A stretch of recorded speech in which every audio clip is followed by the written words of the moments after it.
Next question. This original question. I forgot this original question.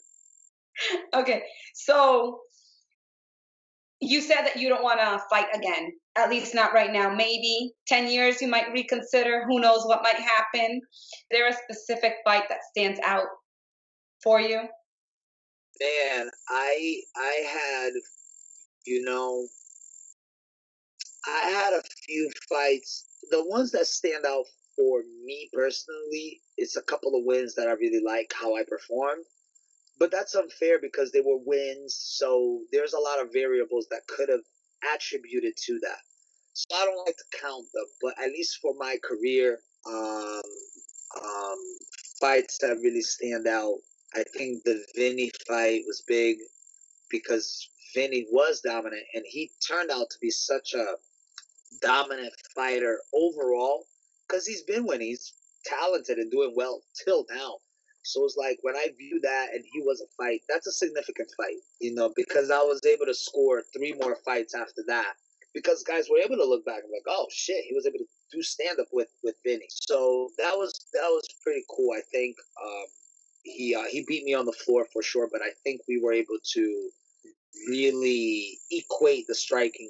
That's what he said it was remarkable about me. He was like, man, his striking was way more impressive than we thought. But and that's where he finished the fight was on the floor. So um, that fight I think was pretty significant. I think the fight that I did with Cameron was pretty significant. That there was a big following.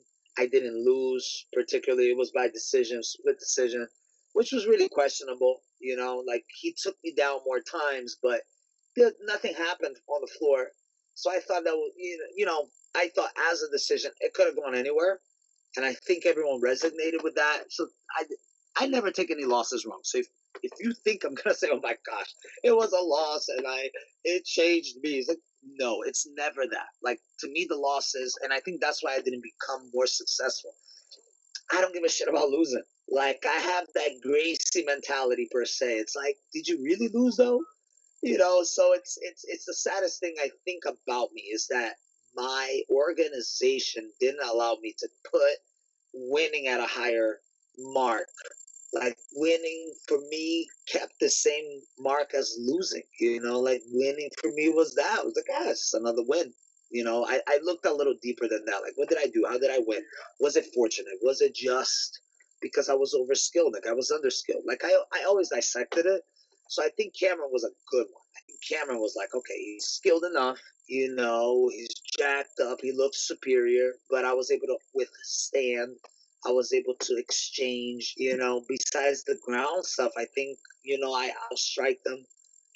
But that's questionable too. He hit me. So again, I think it was a good, significant fight. Um, but one of my favorite fights was my recent fight for CSS.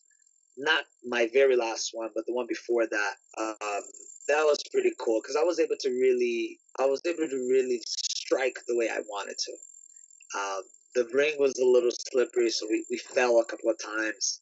Okay, so yeah, that fight was pretty significant for me because I was able to really do what I wanted. The guy was able to. He got into like a striking battle. Like we kind of threw away the ground, and it Okay. was fun because he looked bigger, more dominant.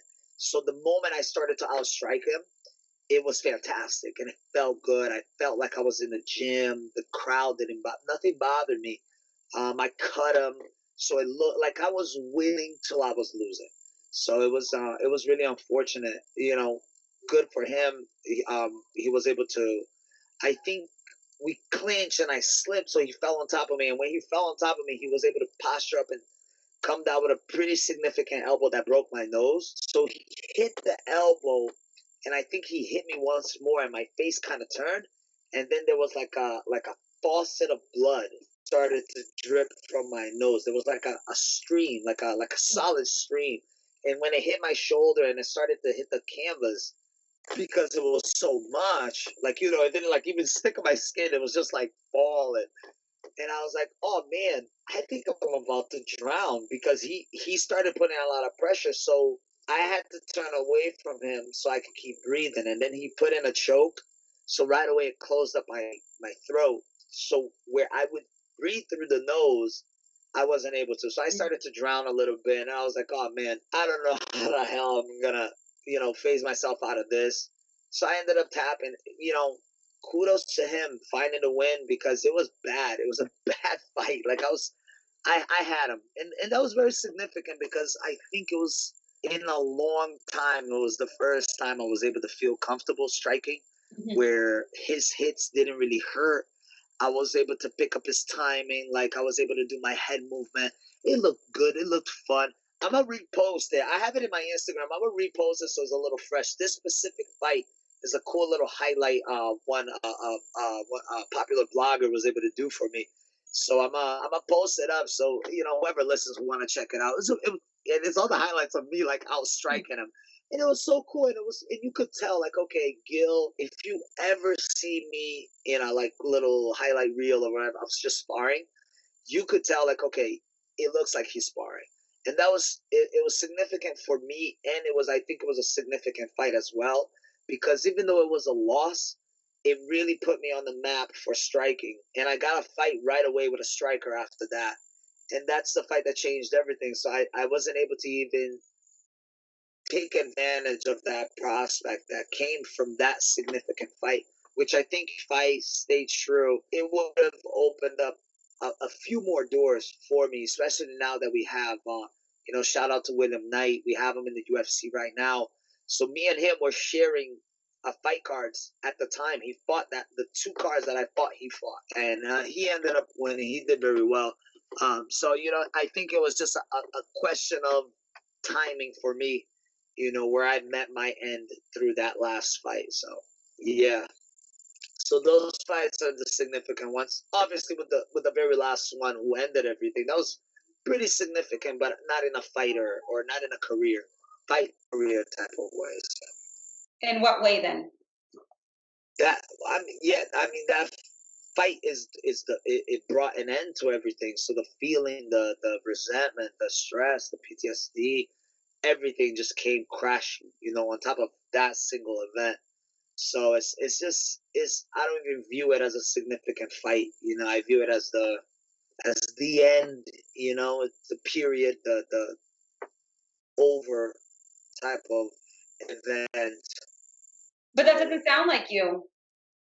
It it doesn't sound like doesn't. you because you never take anything as an end. You always take it as a challenge to overcome.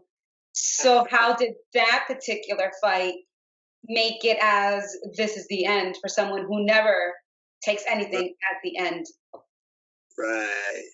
So I hate to think that I gave myself an excuse because I think I had a successful career, not in money wise. If you monetize my career, it was shit. As is most fighters. Don't get this wrong. Even guys that make it at the UFC level, most of our fighting career is worth shit. Money wise, especially in what we spend to upkeep that life at a higher level, particularly. So it's like okay, but I had 20 fights, so I hate again I hate to say, I'm done fighting, but truly 20 fights to me is reasonable. That's a reasonable career. Like I think out of the 20 fights, eight were pro. The rest were AMI. So I had a very active AMI career as well.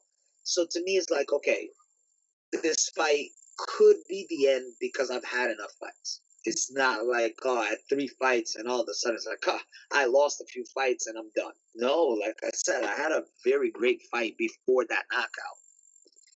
So it's weird. It's a weird thought, but the not to give myself excuses, but okay, I fought a lot. I sparred hard.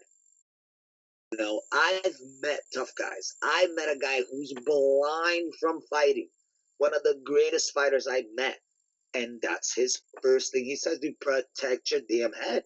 I lost an eye. And for him, it was just like that. He had the greatest fight. All right, it's the end. I lost. I'm done. You know? He's like, all right, it's the end. I'm lost. I'm done. And then 10 years later, his eye comes off his retina, pops off. The attachment was loose for 10 years. He hits a bump driving, and he's like, somebody turn the lights off. And then it's like, holy shit. So I take all of this into consideration. I take all of this into consideration. I say, okay, what happened in that fight? Mhm. And, I'm honest about it. I have a legitimate fear. There's a legitimate fear now that something might go wrong. And it's one of those I can't turn off. I don't know if it's even anxiety. It hits on a different frequency for me. Like when I'm doing sparring, it is a nerve, it is an anxiety. It's none of those. It's something brand new. And it's brand new enough and scary enough where I said, okay, you know what? Let's not fuck around. Mhm. I like where I'm at now. I still could talk. I talk a little slower. Like I've been. Compare. You could ask any fighters.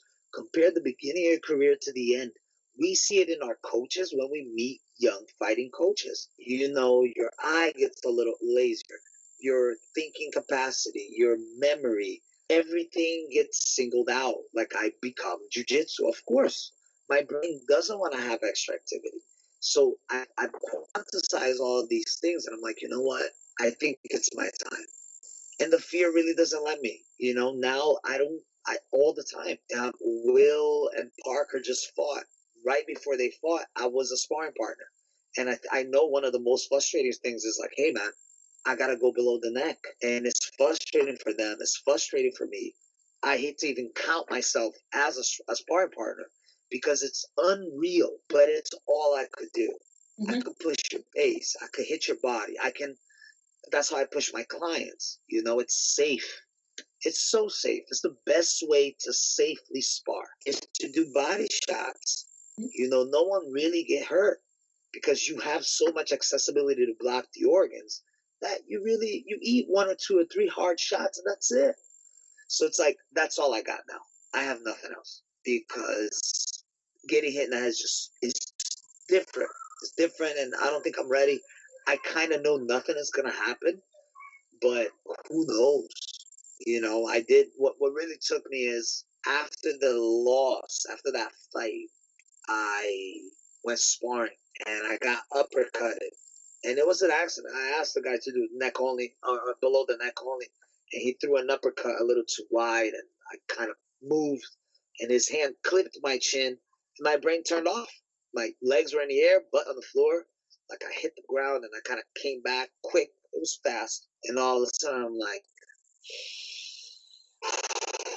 I'm leaving. And it took me maybe 8 months to do touch and go with my clients again. And it was like, I know they're low level, so I know they're not going to aim even close to my face. They're scared of hitting me, for the most part. Now I'm doing a little bit more live sparring, but even that, I ask below the neck. I get clipped here and there, nothing turns off. So I think, obviously, I think I'm more comfortable again, but the other side is still very alive. And I've been vocal about it. I tell everyone, I mean, what are you going to say? Oh, you could have had a great career. I could have, but I had a great career. Could it have been greater? Sure. I could have fought till I was 40. It's what I promised my wife, but, she noticed my degradation way before I did. And that's the thing, fighters, be aware. Listen to your fucking circle. Even when it's annoying. It was annoying to me. My wife telling me, hey, you need to stop. You need to pay attention. Mhm. Watch what you're doing. Watch what's going on. And I was like, no, I'm good. I'm great. I can still take it. Look at me. Look how hard I'm going. Look at the videos. That was always my language. But look, I still could do it.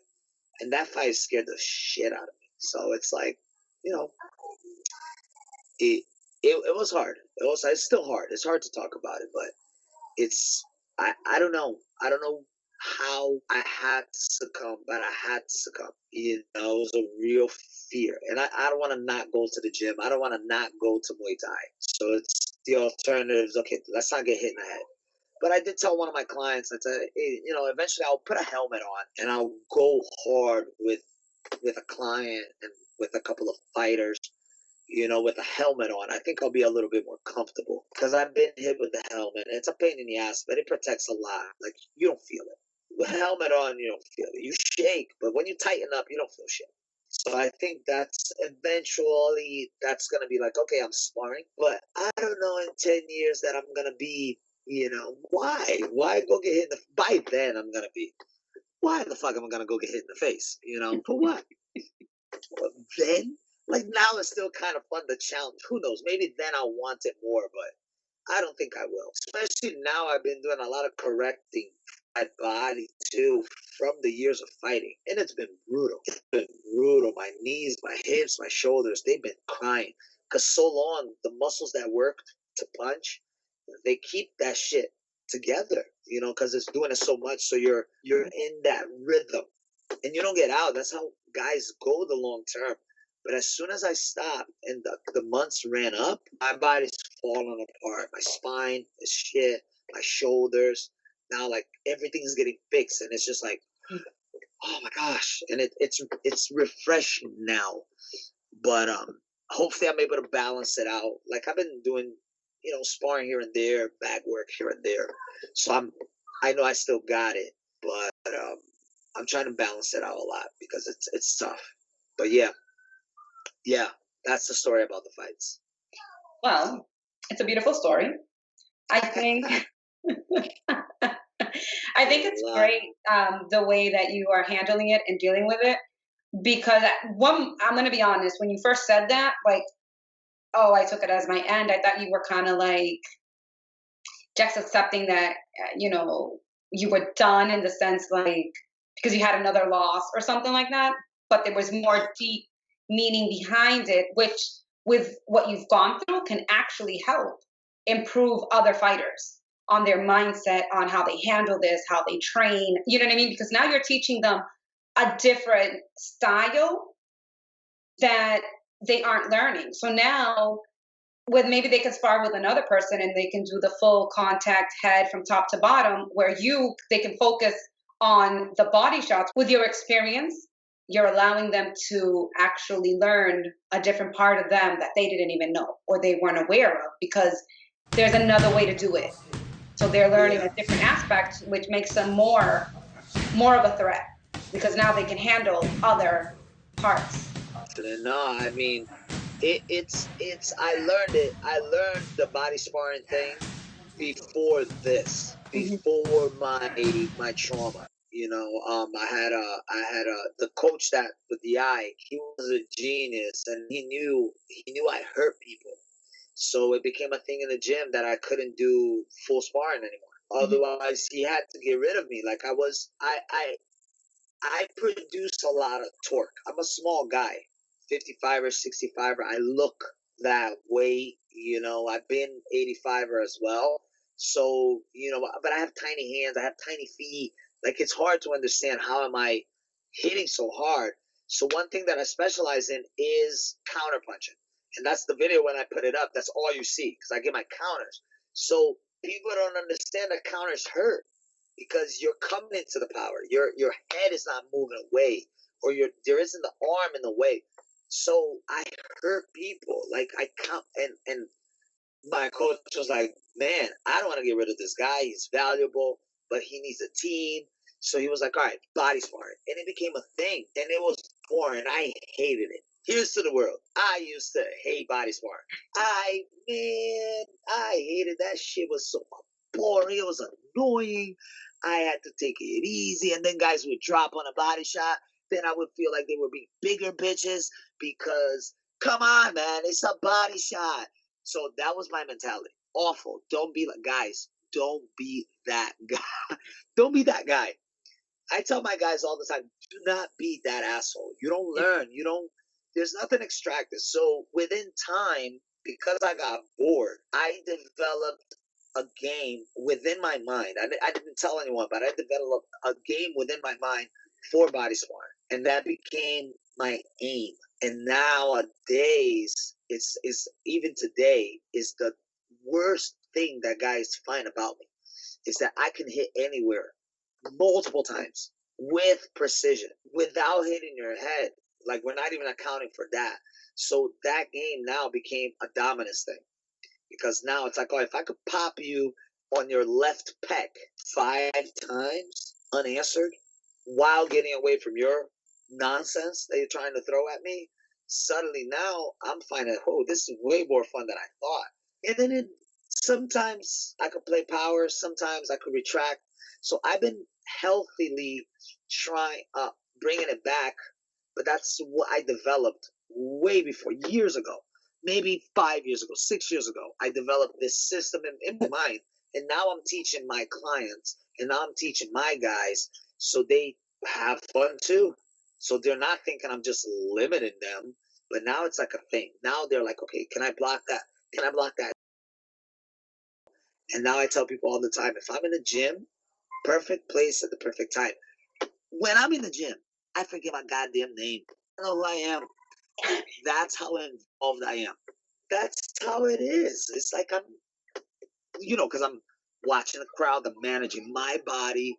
I get into the work. I have to perform. I have to talk loud and yell and call people out. It's just so dynamic. And when I'm there, like me and my wife fight all the time because it used to be like, oh, when you're in the gym, you don't pay attention. So that got pushed over. Now she understands.